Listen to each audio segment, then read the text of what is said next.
Hello and good afternoon. My name is Kit Cabello. I'm with Hard Lens Media. You can listen to Hard Lens Media every Saturday from 11 a.m. to 1 p.m. Central Standard Time on Q4radio.org, Q4 radio station, or if you're listening to it via radio, 1680 a.m. We're also on WCGO every Sunday at 4 p.m. Central Standard Time. It's an independent media network, and we're just glad to really have you guys tuning into our show. So, with that being said, we have a very special interview with a representative of the 12th Ward IPO. So, for our viewers who are going to be watching this on CAN TV, can you please introduce yourself? Hello, my name is Myriam Yvette Perez Lozano, and I am a member of the 12th Ward IPO, and I live in Brighton Park. So, for our viewers and subscribers who are going to be watching this online and also on CAN TV, can you just give us an explanation to what the 12th Ward IPO is all about? So the 12th Ward IPO is political and electoral. We educate our community of things that are going on in our neighborhood, and we also have a presence on election day. Mm-hmm. And we build our community based on similar, shared interests, and then we just try to connect the relationships that we made with something to just make us more into a broader audience. So, currently in the past, Hard Lens Media definitely covered the fight that you guys are having against this asphalt plant that is being built near McKinley Park. It's definitely drawing a lot of concern because in the past we've seen a lot of these industrial facilities being built in low-income, minority, working-class communities, and as a result, these areas or these large industrial facilities don't have enough environmental protections or regulations on them. So, for our viewers, what led to this construction of this asphalt plant, and what has led to the fight between the community and this asphalt plant being built? So this asphalt plant wasn't demanded by the community. None of the community members that we are talking to now don't want it. We believe that the alderman has allowed them to move into McKinley Park out of self-interest without any concern of the communities of the neighbors that live in the community. We have asked, the 12th Ward IPO has invited the alderman and the owners to the Matt asphalt plant to come and to kind of inform the community who they are, what is their purpose, and is their process really going to affect our people. And then we had Alderman Cardenas kind of talk about why he made this decision, and we had other environmental justice activists come and just kind of give their thoughts and their experiences with fighting for environmental justice. The 12th Ward IPO has organized petitions. We've tried to come out and talk to people. That's our main goal, to talk to people and getting them aware of our environment just being attacked, and the person that's supposed to kind of represent us, our 12th Ward alderman, isn't really doing what he's supposed to be doing. And to consider that he is the president of the environmental committee for the city of Chicago. And this isn't only going on in McKinley Park, it's also going on in Brighton Park. We have a lot of trucks, trailers coming down there, and what the 12th Ward IPO has done, or their committee, their Neighbors for Environmental Justice Committee, has done is fundraise to have air monitors. So that's something that we're doing now, is we're air monitoring our 12th Ward to see if it really is being taken care of the way that it's going to make us healthy and just live a longer life. It's definitely a concern because, as we've seen firsthand with these large industrial facilities and fossil fuel plants, they're not really held to standards of environmental protections, yeah. And as well as with the Trump administration being in office, they're removing a lot of the guidelines that the EPA used to enforce in regards to regulations and environmental protections for communities. And we've seen firsthand in East Chicago with the large amount of pollution that's being taken place in these areas. So in regards to this asphalt plant, as well as the alderman, has there been any kind of community meeting with representatives from the asphalt plant, the community, and the alderman, at least discussing the construction of this plant? Has there been any type of community forum at all? There has been a community forum, but not to the construction of the plant. We had the community forum after we found out that it was going to open. It already opened. Its opening day already passed, but our forum was before this, and this is when we were demanding answers to the alderman and to the asphalt plant. Do they really think that because they had said at this forum that a lot of the materials that they're using are recyclable. So it's not so much of a harm to the community. So when it came, now of course the alderman has been in office since May 2003, so that's a very long time. What has been his personal outreach towards the community? Has he ever held like community meetings, or at least discussed to the people who live in McKinley Park, Brighton, about potential construction, building plans, or policies that might impact the people? I mean, what has been his community outreach? I live in Brighton Park, and when I found out that he had ward night. He holds ward nights every Monday, and at first, like it was kind of like a hit or miss. Like we would show up at a certain time and he wouldn't be there, but that was the only time when you would have the opportunity to speak with your alderman. And now what the 12th ward does is that we just invite him every time we have something that we want to educate our community. We invite him, and he knows that. Now, with the construction of this plant and the impact that it could do on the environment. When you're canvassing door to door and knocking on people's doors and letting them know about the fact that this thing is already open and built, what is the general reaction that you hear from the people when you inform them that there's an asphalt plant right next to McKinley Park? And McKinley Park is a very beautiful location. People go there to exercise, have barbecues, and there's a big community center there. What is a reaction from people who you knock on the doors and say, like, hey, there's this asphalt plant like right next to the park? From my own experience, I've had people just see me wearing a 12th Ward IPO shirt, and just come up to me and just like take my clipboard away and say, I don't want this asphalt plant here. I don't want it. And from hearing from other members of the Neighbors for Environmental Justice Committee, they talk about how their whole neighborhood doesn't want it. Nobody wants that plant, and it's nothing to really debate about. It's clear, and a lot of people are saying they don't want it. We're showing that with the petitions that we're collecting, and a real goal is to shut that plant down. And the organizing that we're going to do is going to prove that, because that's something we. Right, and so besides the asphalt plant, because Harlan's Media, we've talked to representatives of Pilsen Alliance, the 25th Ward IPO, North Side Housing Center, and numerous other groups and areas of the city. And it's besides the fact that there's gentrification taking place and other injustices that are happening. What other issues are you, at least the 12th IPO, is talking about in regards to community meetings? What are some concerns that your organization has in the future in regards to what can impact the people, the working class families that live in the 12th Ward IPO?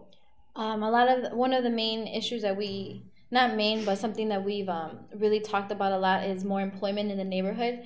There is a central manufacturing district there, and what we've heard before was that Alderman wanted to make it like a Walmart super center, and then now there's it's just abandoned, and now they have the asphalt plant there. We want is more community involvement to build more jobs in the neighborhood. A lot of families are kind of moving out of the suburbs, but that's something that we want to try to avoid. We want our families to be close to their jobs and be in the neighborhood, and also be environmental for the whole community. All right, and now there's also talk of you guys working in coalition with the McKinley Park Progressives, and we actually talked about this on our show on Q4 Radio, and it's in regards to helping out an El Salvador family that's definitely ran away. There's a lot of military conflicts, as well as the ridiculous war on drugs that's taking place in Latin America due to U.S. policy. So, at least for our viewers, what is this relationship with the McKinley Park Progressives? What kind of issues are you fighting for? And also, what are you doing to really help out, immigrants that are just trying to come to this country for a better life and not causing trouble, as Donald Trump likes to always state? At the moment, one of our members, Pete the May, and his wife Liz, they took in a Salvadorian family, and that's something that is just it's possible to do, but also we need to get down to showing the rights of the people in the community, because we do have a lot of undocumented people, and what we do is do a lot of pop ed, and even in before this happened, we did know your rights, and we trained the trainer, and 12th Ward IPO, one of their main goals was to kind of teach our immigrant neighbors their rights, that they have a right just to be on this land. They can't be just abused. It's something that we don't want to see happening, because majority of our neighbors in Brighton Park, McKinley Park, and Little Village. Right, and it's definitely a huge human rights issue, because the last thing we anyone wants to see is an individual being hurt or abused. So, in regards to immigration, specifically about protection, has there been any kind of elected official to stand with you guys and state that I'm going to help out these migrant workers and families just so that they're not harassed? Has there been any kind of outreach from Springfield in regards to helping you guys out? I mean, what's been your kind of outreach towards the political leadership here in the state of Illinois? The 12th Ward IPO has worked closely with Teresa Ma, Alma Anaya, Chuy Garcia, and Beatriz Sandoval, which she just had won the election with Alma and Aaron Ortiz. Aaron Ortiz, and yes. Of course, Jesus Chuy Garcia definitely won his primary as well to be congressional candidate. So can you explain that relationship? Like, what have they stated in regards to helping out the community? What's been going on with that? They definitely have represented the community, the undocumented community, and we're going to continue to hold them accountable for what they had said and their support to make sure that nothing happens to our undocumented communities, that we continue to have a right to just live comfortably. Because with all the ICE and everything that's going on, it's just there's more fear, there's anxiety, and it doesn't make a community work. We can't live with each other when we're in fear of everything that's going on, and not only the undocumented community, but the violence that's going on in our community. And I know Aaron Ortiz, Alma Anaya, and Beatriz are going to bring a change, and we're going to continue to hold them accountable because we really did a lot of work to get them elected. When we talk to organizations and people who are, fighting these uphill fights, and especially in Illinois' long-sad history of corruption, the city of Chicago's long-sad history of corruption, it can be overwhelming. So I think what a lot of people are going to be watching is what motivates you to still be actively involved with the 12th Ward IPO? What's keeping you motivated to fight this fight that very few people want to step up to do? Just I'm getting back to a thought where I had invited Alma Anaya and Angie Sandoval to talk about cannabis. Okay. And Alma Anaya, she was very cooperative. She came out, and that's something that I wanted to talk about women and cannabis in Brighton Park. Angie Sandoval was just like, we need to, what kind of questions are you going to ask? What is this about? And, that's a community that is really scared to come out. And I feel that she kind of didn't show the type of support that Alma Anaya did, because it was a conversation about cannabis and women, and it's a lot of illegal stuff, but something that she was just like willing to come out and listen, and giving the space to my friend that is, a mother and consumes cannabis. It's just very afraid. It's just that a possibility of just living in a place where we don't have to be afraid to just be alive. Because cannabis has been a really big impact, negative to my community, but I know if we remove that, it's just gonna. That's an interesting note that you bring up cannabis, because we've talked about cannabis legalization, both medical and recreational, on Heartlands Media in the past, and we've actually spoke to a few representatives from Normal, Illinois. So when it comes down to medicinal cannabis, we know currently right now in the state that it's legal. Recreational is yet to be seen with Senate Bill 316 and House Bill 2353. So when it comes down to medicinal cannabis use, what can be in regards to some people who need to use it, what's the benefit for them? Because I think it's very important that we really talk about how medicinal cannabis is a lot better in regards to the more pharmaceutical stuff that might have traces, or it does have a good amount of traces of opioid in them. Can you explain that? Of course. I know that a lot of people they pop a pill when they have a headache, when they have a backache. Their solution is to take a pill. But even like physical to mental, you can consume cannabis if you're traumatized. You can consume cannabis if you're depressed. You can consume cannabis if you're just very anxious. Consuming cannabis if you have a headache, or you have a backache, or you have arthritis. And a lot of culture is hidden, especially in the Latino culture. We've been kind of, been in the shadow.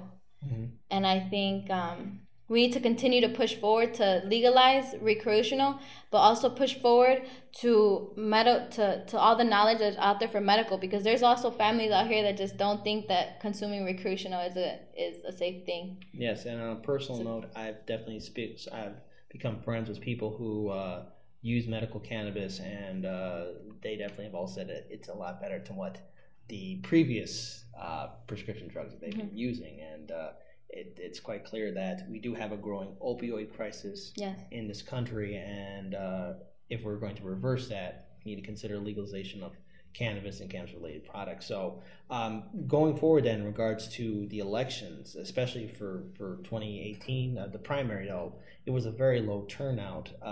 Even though there was a large Democratic turnout, it was still a low turnout for young people. So as we look at the November general election for the midterms of 2018, what is your organization's plan to really get people to get out and vote and register to vote? Like what's your ground game, or 12 Ward's IPO's ground game, to really get more active involvement?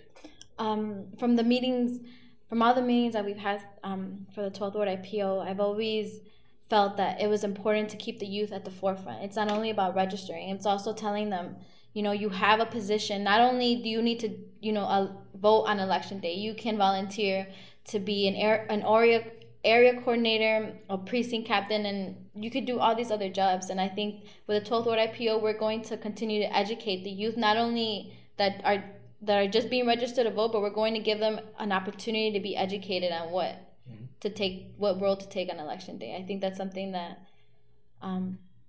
is really going to help us move forward, and it has helped us, because I can't believe that I'm here at the 12th Ward IPO. I just, I'm youth, and there's a lot of older people that just have a lot of knowledge, but they're kind of just speaking to the wall if the youth isn't there to take it. And the 12th Ward IPO is doing a good job at that. And it's important to note that young people, especially millennials and the next group of generation of young people, are going to be the largest voting bloc in U.S. history, because it's quite clear that the older generations are kind of becoming a minority, whereas the young people and the millennials are becoming the larger voting bloc here in this country. So when we look at some of the candidates and holding them accountable, especially for the people like who you represented or who you supported, like Chuy Garcia, Alma Anya, Aaron Ortiz, Beatriz Sandoval, has there been any kind of community outreach? What's been their outreach to really talking to the community in regards for the November 2018 general election? Has there been any kind of town hall meetings with them at all? No, not yet. But there is a meeting coming soon with Silvana Tabares. She's not a woman that we supported, but we also know that she's leaving position.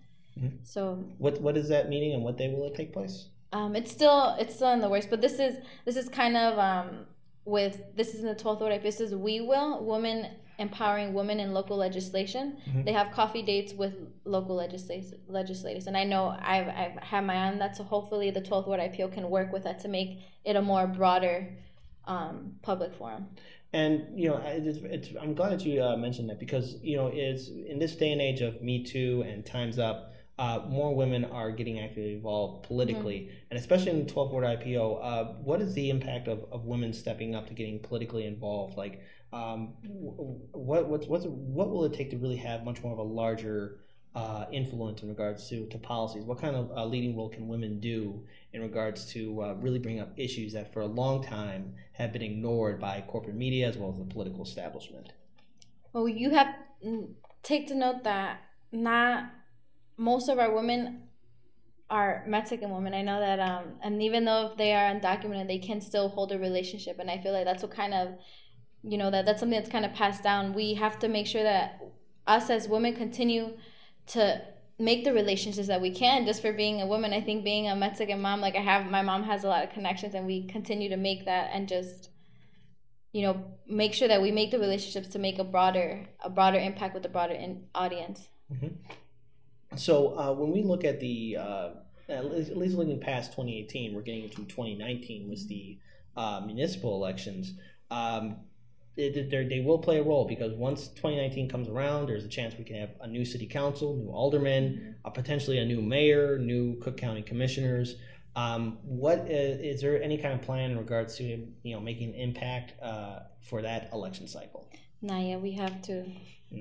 But the current alderman should definitely be put the note that if he doesn't start holding himself accountable, or if he doesn't, he might be on the way out. Is that correct? I feel like that's what he's feeling now. That's why he's paid attention to us. We've definitely showed a presence to Alderman Cadenas, and I hope he continues to support us and yeah, we're gonna hold our elected officials accountable, the ones that we supported. Now, in regards to gentrification, Heartlands Media, we've been in Pilsen, South Austin, Inglewood, Northwest Side Housing Center, or Northwest Side, but that's a different thing. But in regards to gentrification, because in the past there's been some recent development, especially in McKinley Park and in some areas in Brighton. What's been the role of gentrification and it impacting the community in that part of the city? It's happening. I would like to share something from Brennan Park. Brennan Park has an old TCF bank on Archer in Sacramento. This bank is owned by Jill Real Estate, and we've had to call meetings with them to see if they would be interested in turning that into a community center. And a lot of the conversations is just it's too expensive to take hold of, and they're interested to make money. So at this, we have to make sure, and they're not from the community. Mm-hmm. And the alderman knows that. And so this kind of roundtable with the owners, Alderman Cardenas, and 12th Ward IPO members is happening so that way we can kind of stop an end to gentrification, because I feel that gentrification happens when you take families out of the neighborhood and just there's something completely new. We need to show the neighborhood that they're valued and they have the opportunity to stay here. Mm-hmm. And we value them by giving them what we need. We've lost so many youth in our neighborhood. I feel that, like I said, 2008, I graduated 8th grade, 2012. Mm-hmm.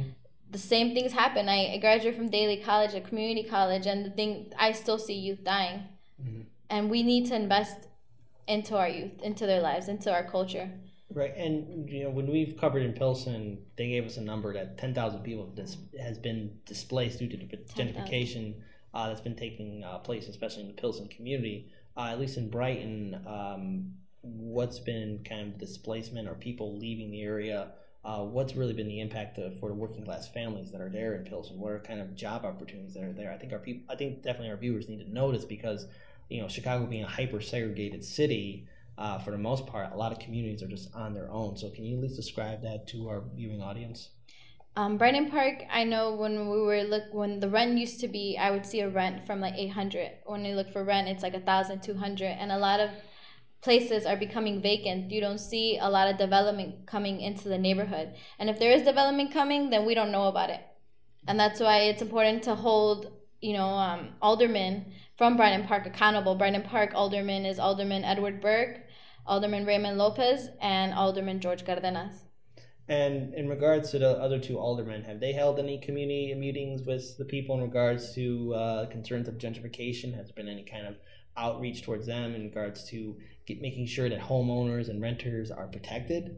Alderman Edward Berg, I feel that he represents more like Lithuanian, Irish, a lot of the culture that was there before. So he does hold a lot of history, like education pop-ups in farther southwest. But to Brighton Park and like the Latinos, I think one of the reasons why I started becoming more involved was because I saw Edward Berg didn't represent me.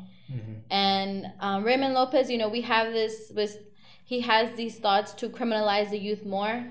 A lot of the violence that's going on, he likes to blame it on the youth, but that's something that we need to kind of change his mind about, because we live with a lot of things in our neighborhood, and a lot of things that we're missing too that we need to really consider that we don't have for him to, before he starts like saying that a lot of the problems is because of the youth. Yeah, and of course, one thing we hear from Pilsen, South Austin, Inglewood is that there's a lack of facilities and resources that the community desperately needs. In Inglewood, for example, schools are being shut down. There's talk of definitely need for a public bank, a community bank, and also rebuilding of strong infrastructure and job programs. What is the current situation with at least the schools in the Brighton Park area? Are they at threat of being shut down? Because at least under Mayor Emanuel's watch, 50 schools have been shut down. They're mostly in low-income minority communities, and of course, there's no talk of any public banks, but what's the situation in Brighton? A lot of our 12th Ward IPO members are local school council representatives. I'm an LSC community representative at Davis Elementary, and the population has definitely gone down. When I graduated, they had 4 8th grade classes, and now they only have 2. A lot of the population is coming down, where our schools are being at stake to shutting down. And if it wasn't for the volunteers and the parents, the most of the undocumented community to volunteer and just like kind of still be there and support the community school is something that we're showing really strong. So that's something that that we're hoping that we continue to have at least representation at the local school councils, because this is how we're keeping each other informed. And this is a question right now that I've asked also a lot of people in the past, and of course for our viewers, they're definitely going to know this as well. But we talk about Chicago. It has a history of segregation, racism towards minority communities, and gentrification. It plays a huge role in displacing people and changing communities, ruining culture, ruining the history and the fabric of what that community was once before. So there's a social and economic and a mental impact that gentrification puts on the working class and minority people.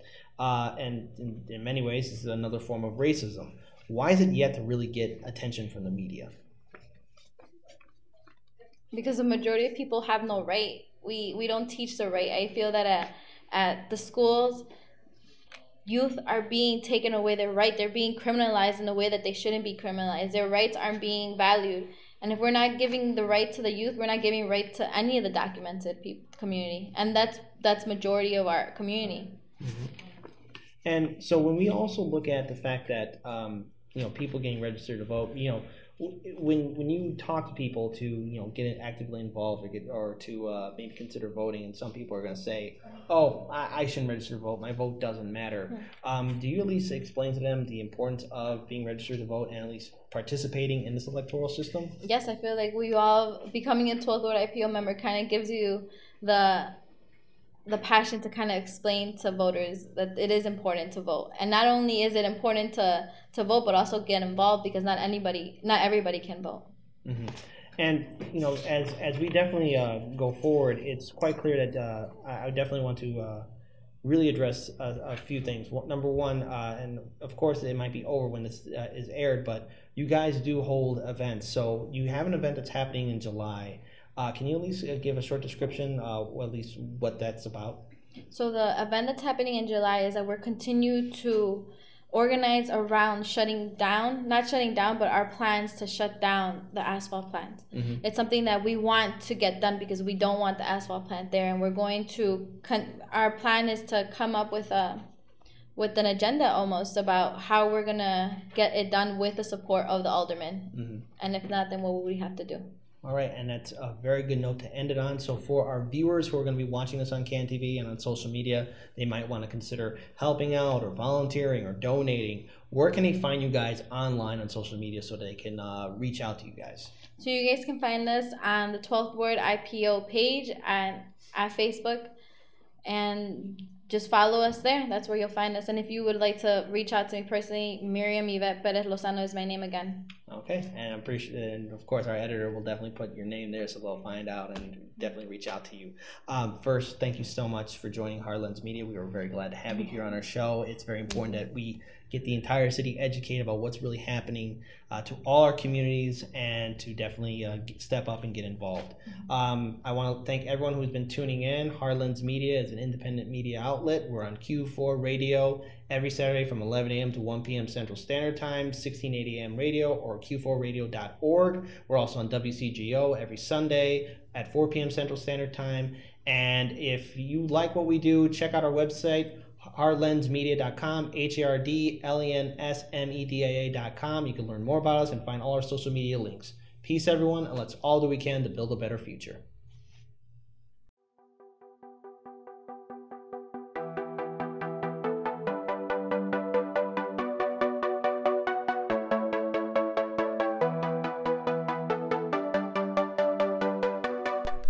You're watching Hard Lens Media.